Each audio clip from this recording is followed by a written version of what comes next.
Хайде, здравейте отново!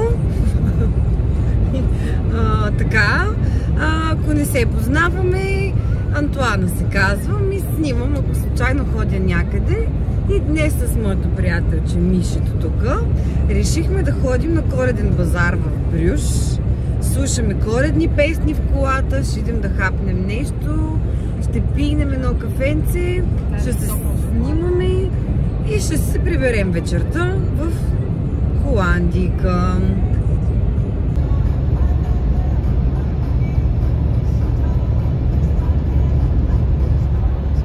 Добре, хайде, пристигнахме, вече сме в Брюж и решихме, че за по-лесно ще спрем на Park and Ride.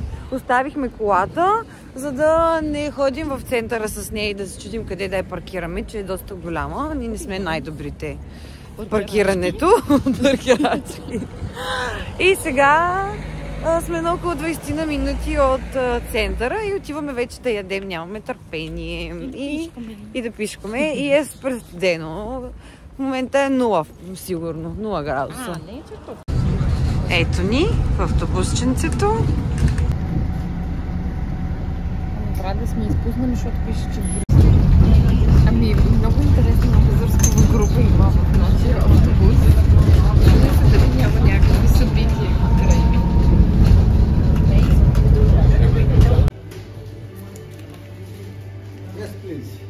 Така, седнахме вече да пинем едно бързо кафенце тук при този човечец в някакво италианско ресторанче. И така, автобусът ни беше гратис и ние с Мишето, ето я, се чудихме защо е гратис този автобус, но след това, като видяхме жената как кара и че ще ходим на хиропрактор и на зъболекар след това, осъзнахме защо е гратис, така че може да се приберем пеша след това до колата. Но вече сме в центъра и е много сладичко. Пием едно кафенце бързо и отиваме към коледния базар.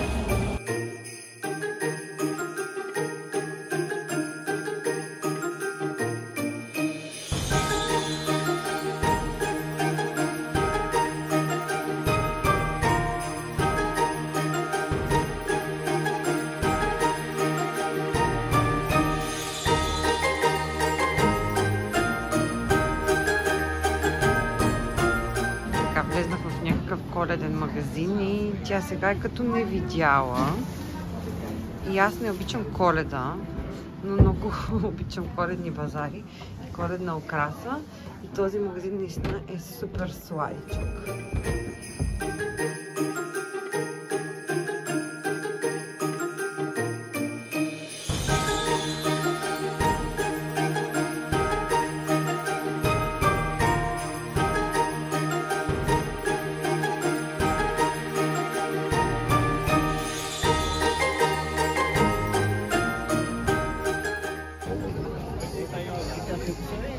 Така, вече сме на базарчето и търсим храната. На нас тези играчки много не ни трябват, но въпреки това има много сладки. Аз не украсявам вкъщи, но който украсява, наистина има много сладки окраски. Сега да видим какво ще хапнем.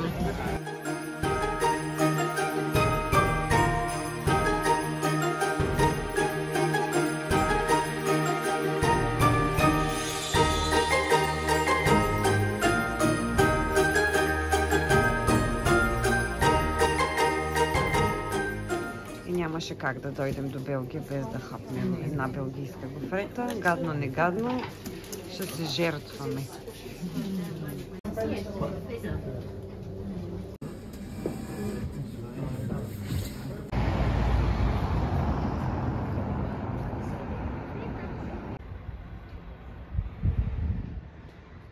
Студено, а?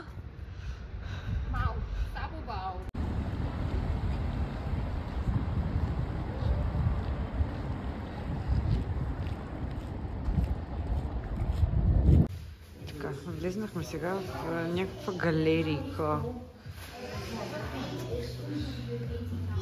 Едно да пикаш този. Не, този ми хареса повече от този стол. Много готиничък.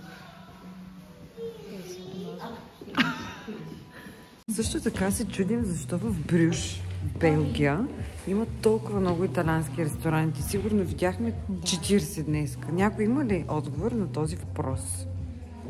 Няма. Goûter un petit morceau, juste voir comment ça... C'est lequel? Ça, c'est le traditionnel. Как е нугата? Ами аз не искам тази. Изглежда много неприятно. Така, ходихме, пак се върнахме тук на нашите гофрети, защото до тях има някакъв много известен шоколад топъл и сега трябва да чакаме ето тази опашка, да си вземем шоколад и се надявам да е много хубав. Какво? Чакахме половин час. За да стигнем до... За да стигнем до началото на опашката, където пише: чакайте на опашка, ако искате да седнете. Ако искате takeaway, просто влезте вътре. Ние какво искаме takeaway? Чакахме ли за нищо? Чаках. Нищо. Поне магазинчето е сладко.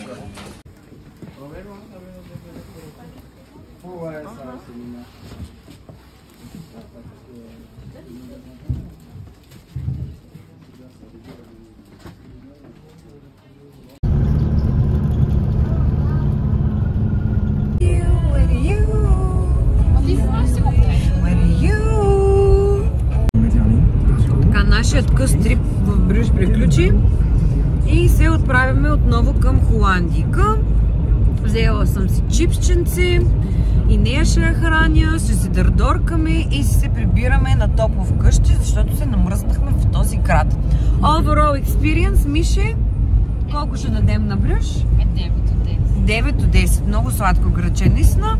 Ако имаше едно слънце, щеше да е... Да, щеше да е 10 от 10, но заради времето махаме една единица. Добре, си изкарахме много хубаво денче. Очаквайте ме следващият път в Испания. Надяваме се на малко по-топло.